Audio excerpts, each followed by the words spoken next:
দিশপুৰত থকা ডাঙৰ ডাঙৰ উদ্যোগপতিৰ বাবে চিন্তা কৰে, ডাঙৰ ডাঙৰ ঠিকাদাৰৰ বাবে চিন্তা কৰে। আমি কথা দিছোঁ যেতিয়া আমি আহিম চেঙা অঞ্চলৰ বৰপেটা জিলাৰ আপোনালোকৰ থলুৱা উদ্যোগৰ ওপৰত আমি জোৰ দিম। শ্ৰদ্ধেয় ৰাইজ, বহুতখিনি কথা আজি পাতিবলগীয়া আছিলে, কিন্তু আপোনালোকে দেখিছে যে আন্ধাৰ হৈছে। মোক হেলিকপ্টাৰত আকৌ গুৱাহাটীলৈ যাব লাগে। মই বিশেষ দীঘলীয়া ক'বলৈ পৰা নাই, কিন্তু মই এটাই কথা ক'বলৈ বিচাৰোঁ যে আগন্তুক দিনত অহা 9 তাৰিখত সকলোৱে ৰাতিপুৱা গা পা ধুই মোৰ কথাখিনি মনত ৰাখি পলিং চেণ্টাৰত গৈ হাতৰ চিনপত ভোট দি আব্দুল ৰহিম আহমেদ ডাঙৰীয়াক বিধানসভালৈ পঠাব লাগিব। তেওঁ প্ৰাক্তন আমছু সভাপতি, সদায় সংখ্যালঘু সমাজৰ সম্পৰ্কত তেওঁলোকে মাত মাতি থাকে, কিন্তু কংগ্ৰেছ দলৰ সৈনিক হিচাপে তেওঁ সদায় সংবিধানৰ পক্ষত কথা কয়।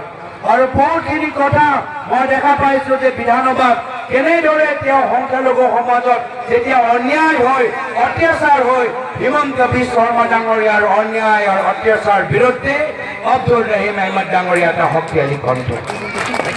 মই আমাৰ কংগ্ৰেছৰ কৰ্মীসকল, কংগ্ৰেছৰ নেতৃত্বক সকলোকে অনুৰোধ কৰিছে কি আহক, একগোট হওক, আহক আমি চৰকাৰ বনাওক, আহক আমি হিমন্ত বিশ্ব শৰ্মাক বিদায় দিওঁ, আহক চেঙা সমষ্টি পুনৰবাৰ প্ৰয়াত চকুৰ আলী দেৱৰ পিছত পুনৰবাৰ ইয়াৰ পৰা কংগ্ৰেছৰ বিধায়কক আমি জিকাই পঠাওক। মই বিশেষ আৰু দীঘলীয়া নকৰি আজি এই সভা সুন্দৰভাৱে আয়োজন কৰাৰ বাবে মই সকলোকে মই ভৱিষ্যত ধন্যবাদ কৃতজ্ঞতা জ্ঞাপন কৰি নিজৰ চমু দুআষাৰ ইয়াতে সামৰিছোঁ। ধন্যবাদ, খুদা হাফেজ, জয় আই অসম, জয় হিন্দ।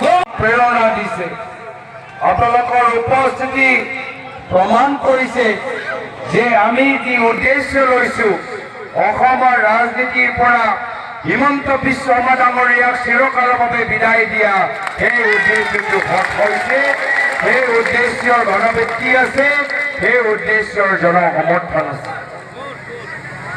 আজি হিমন্ত বিশ্ব শৰ্মা ডাঙৰীয়াক আমি অসমৰ ৰাজনীতিৰ পৰা কিয় বিদায় দিবলৈ বিচাৰোঁ যে আজি তাৰিখত অসমৰ ভিতৰত আটাইতকৈ বিভাজনকাৰী, আটাইতকৈ দুৰ্নীতিগ্ৰস্ত, আটাইতকৈ ভ্ৰষ্টাচাৰী, আটাইতকৈ সাম্প্ৰদায়িক, আটাইতকৈ কেলেংকাৰী লিপ্ত মুখ্যমন্ত্ৰী হৈছে হিমন্ত বিশ্ব শৰ্মা ডাঙৰীয়া।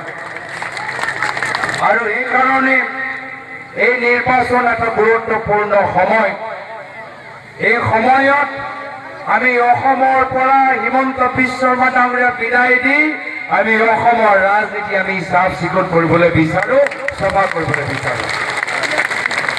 সেইকাৰণে এই নিৰ্বাচন মাত্ৰ এটা নিৰ্বাচন নহয়, এয়া হ'ল অসমক চফাই কৰা এটা বৃহত্তৰ চফাই অভিযান। আৰু মই আপোনালোকক কথা দিছোঁ যে আমাৰ চৰকাৰ অহাৰ পিছত আমি অসমৰ ভিতৰত সাম্প্ৰদায়িক ৰাজনীতি আমি শেষ কৰিম। আমি অসমৰ ভিতৰত এনেকুৱা এটা কৰা আইন আনিম, এনেকুৱা এটা শক্তিশালী আইন আনিম, যাৰ পিছত ইয়াত দুগুণ, ইয়াত দুবাৰ কোনো হিমন্ত বিশ্ব শৰ্মা ডাঙৰীয়া জন্ম ল'ব নোৱাৰে, এনেকুৱা এটা আইন আনিম। এনেকুৱা এটা আইন আমি আনিম যি আইন জৰিয়তে যদি কোনোবাই হিন্দু ধৰ্ম বিৰুদ্ধে, ইছলাম ধৰ্ম বিৰুদ্ধে, খ্ৰীষ্টান ধৰ্ম বিৰুদ্ধে, বৌদ্ধ ধৰ্ম বিৰুদ্ধে, শিখ ধৰ্ম বিৰুদ্ধে, জৈন ধৰ্ম বিৰুদ্ধে যদি অপমানজনক কথা কয়, যদি সাম্প্ৰদায়িক কথা কয়, চিধা 5 বছৰলৈকে জেললৈ যাব লাগিব। আজি দুখ লাগে অসমৰ মুখ্যমন্ত্ৰী যিজনে অসমৰ জনসাধাৰণক আইন শিকাব লাগে, আজি তেওঁলোকৰ সাম্প্ৰদায়িক কথাৰ বাবে আজি দিল্লীৰ সুপ্ৰিম কোৰ্টত কেছ চলি আছে, গুৱাহাটী হাইকোৰ্টত কেছ চলি আছে। আৰু যদি